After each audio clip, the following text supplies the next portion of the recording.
Aujourd'hui sur Chaud au Vent, on va vous présenter un format un peu différent. Un membre de l'équipe va vous présenter une recette qu'on fait en ce moment à la carte. Donc là, dans la vidéo d'aujourd'hui, c'est Gabriel qui va vous présenter une recette de carpaccio de bar avec pas mal de petits toppings. Bon visionnage.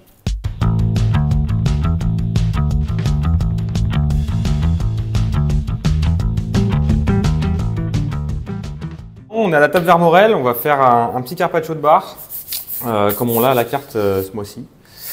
On est sur un carpaccio de bar qu'on a reçu ce matin. On a juste enlevé la peau, des arrêtés. Et on va le faire avec on est sur un truc un peu estival. De l'olive, du sésame, un peu de citron caviar. Et puis voilà, on va voir comment on fait ça. Après, on fera un petit accord mets et vin avec notre ami Jean-Charles. Donc on a notre carpaccio de bar. Donc, comme j'ai dit, on a enlevé la peau, on l'a désarrêté.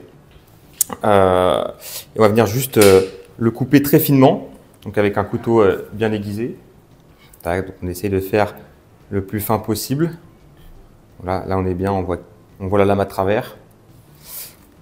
Sur une entrée, c'est assez généreux sans être pour autant trop. Donc on a coupé notre petit carpaccio. J'ai légèrement aplati les morceaux avec la lame de mon couteau. Et on va venir les placer dans notre assiette, joliment. Une jolie forme circulaire, ou comme on dit en mathématiques, un rond.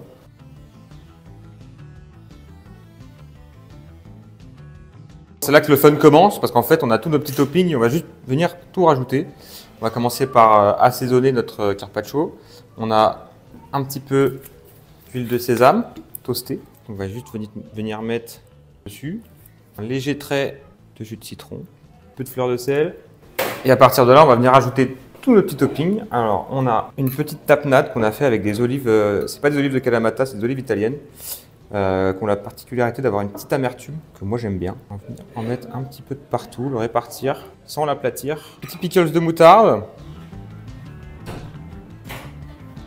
Moi, je rajoute en fonction de ce qu'on a comme herbe dans la serre qu'on récupère. En fait, on fait un pesto d'herbe voilà, en fonction de ce qu'on arrive à récupérer, en fonction des jours. Là, on a un pesto qui est surtout à base de roquette. On met des petits points, apporter ce petit côté herbacé, un petit peu de couleur. On a une pâte de sésame noir, donc c'est du tahini.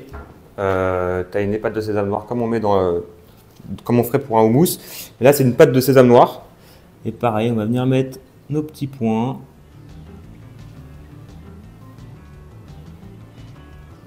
Un petit peu de partout. Une simple mayonnaise à la menthe fermentée, qui va apporter pas mal de longueur en bouche, complexité aromatique. Très sympa aussi. Pour le croustillant, on a fait des petits croûtons au beurre.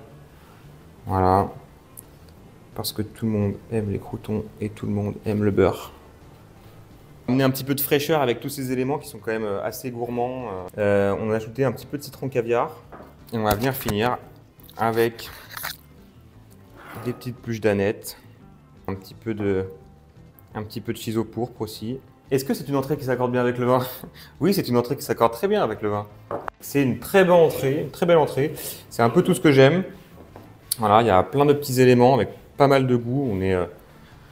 On s'ennuie pas, chaque bouchée est différente. On va pouvoir aller faire notre petit accord mets et vin avec Jean-Charles. Je suis Jean-Charles Henriot, le sommelier de la table Vermorel, et aujourd'hui nous allons parler du coup d'accord mets et vin avec le plat de Gabriel. Mais tout d'abord, une petite explication de ce qu'est un accord mets et vin. Donc toute alliance entre un mets et un vin ne vise qu'un seul but, l'harmonie. Le mets et le vin doivent au minimum se respecter, se valoriser l'un l'autre, et dans le meilleur des cas fusionner en un accord qui devient un moment de bonheur. Nous sommes du coup en face d'une entrée sur une base de poisson, un poisson qui est cru, avec un bel assaisonnement autour de l'olive. Sur une entrée, ce qui va être important, c'est de ramener plutôt un vin blanc léger, assez fruité, avec des jolies notes d'agrumes, des jolies notes de fleurs fraîches également, afin de commencer le repas tout en fraîcheur. Pour cette entrée, je vous propose donc un vin que nous avons actuellement au vert à la table Vermorel, donc un Beaujolais blanc, l'exception du domaine de Chesson. Donc un Beaujolais blanc qui est fait sur le territoire du cru Chirouble. Donc on va y retrouver une certaine altitude, ce qui va donner de la fraîcheur au chardonnay, et uniquement de la cuve inox, donc pas d'élevage sous bois, pour vraiment garder l'attention et la fraîcheur du chardonnay. Autre accord mets et vin qui pourrait très bien aller fusionner avec ce plat.